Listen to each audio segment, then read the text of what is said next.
Қайырлы күн достар. Бүгін сіздермен Қоқпақ атындағы журналистика мамандығының 2-ші курс студенттері. Бүгін біз Халық газетінің бір күнімен танысатын боламыз.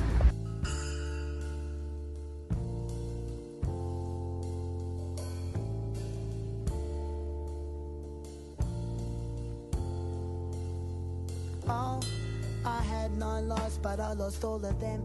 And I've been searching in the night, and I've been searching in the rain. I tried to find them, but they disappeared. They walked away, they dressed in black, they left my side. And all I say is that I wasted time when I look for them.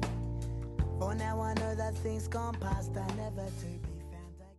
Сіздермен Халық газетінің бас редакторы Нұржан Абжанұлы. Саламатсыз ба ағай? Бүгінгі Халық газетінің бір күнімен таныстыра кетсеңіз. Халық газетінің бір күні дегенде менің өзімнің жеке уақытым азанғы сағат 8-де басталады, жұмыс істеп. Келіп, жалпы алдағы атқарылатын жұмыстарды бір пысықтап аламын. Сосын тілшілер келгенге тілшілерді жинап, алдағы шығарылатын газеттің нөміріне тапсырмаларын пысықтаймыз. Кімде не бар, не жоқтығын. Сосын одан әрі материалдар дайындау процестері жүреді. Одан бөлек біздің газетте Халықлайн деген сайт бар. Көбіне сол сайтпен жұмыс істейміз. Сайттың күнделікті ақпараттар салып отырамыз, хабарлар салып отырамыз. Сонда аптаның басынан бастап бізде газеттің шығару нөмірлері басталады. Материалдарды оқып, соларды қателер тексеріп, жақта компьютерде дизайн, компьютер орталығында дизайнерге беріледі. Ол газетті беттейді, ол газетті беттеп дайын болған үлгіні шығарып бергеннен кейін кезекші редактор тексеріп шығады. Одан кейін олар бас редактор маған әкеліп береді.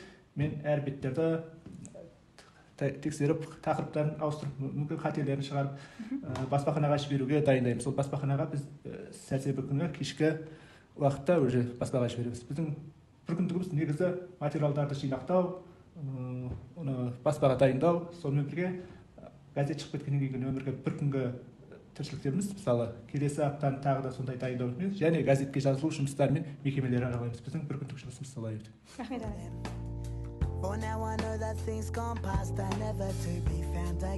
Құрылғанына ширек ғасырға жуық болған біздің Халық газеті көптеген осы шәкірттердің, түлектердің үлкен бір шеберханасы болды деп айтсақ қателеспейміз. Ол біз осы таңда көптеген республиканың түкпір-түкпірінде жүрген, әр салада қызмет етіп жүрген түлектерімізбен мақтанамыз.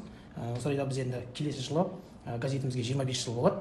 Соған ары осы кезден бастап біз ұсынысымызды басшылыққа айтып, өткізетін іс-шаралар легін жинастырып, жобалап жатырмыз. Әрине 25 жыл жалпы газет үшін аз уақыт емес, өйткені осы аралықта көптеген мерзімді дәстүрлі бақта енді жабылып қалған газеттер өте көп. Сондықтан газет үшін 25 жыл аз уақыт деп ойламаймын. Never again I had 9 lives, but lost all of them.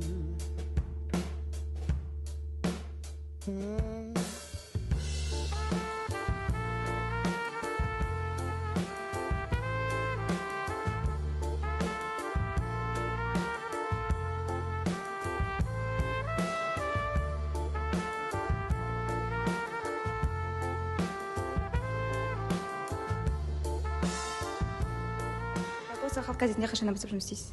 Бұл Халық газетінде бір жылға жуық жұмыс істеп келе жатырмын. Нақтырақ айтқан кезде осы 2023 жылдың қарашасында жұмысқа қосылғандығым, ал оған дейін 1,5 ай уақыт көлемінде тағылымдамада, яғни стажировкада болдым. Қазіргі уақытта 1 жыл көлемінде жұмыс істеп келе жатырмын осы Халық газетінде.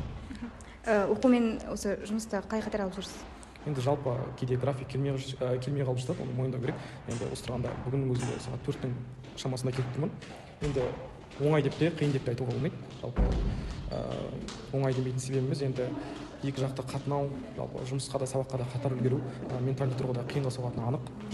Ал енді жақсы жағын айтар болсақ, мен практикалық тұрғыдан да, теориялық тұрғыдан да болашақ журналист атануыма үлкен тәжірибе болады да.